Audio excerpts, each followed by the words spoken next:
A good man.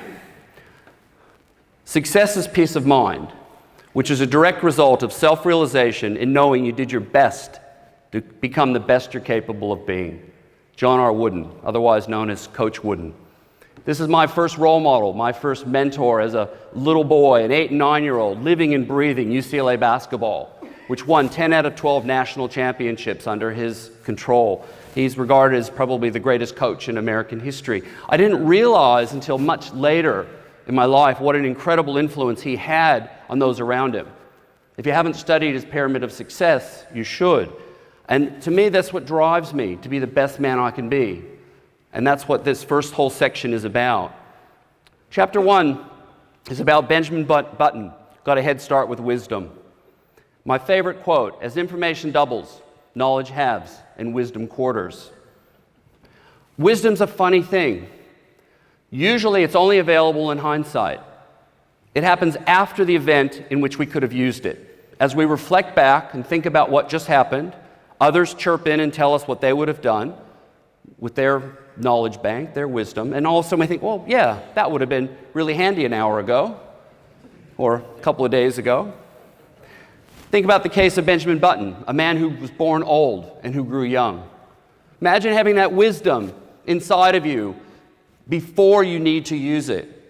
How much more successful could you be in life? My messages in this chapter are that for some reason, as a little tyke, a little 5-year-old, I understood wisdom.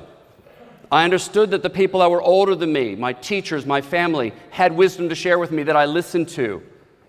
And I used to consider all the other kids around me, to a degree, as bobbling heads. And I understood what was going on because I listened to people. And I think that is a lesson for me that's just inside me, but I've tried to share with my children and the people around me. Wisdom is everywhere around us. But it's whether or not you absorb it, whether you're open to absorb it, whether you teach your children at a very young age to take in and discern the information that's provided to them, that we don't have to reinvent things ourselves. I hired someone a couple years ago who turned out to be a previously undetected recruitment error. He was a business coach. He wanted to be in real estate. We brought him in, we taught him our Fletcher's formula, the Fletcher's way. It's kind of a foolproof if you follow it.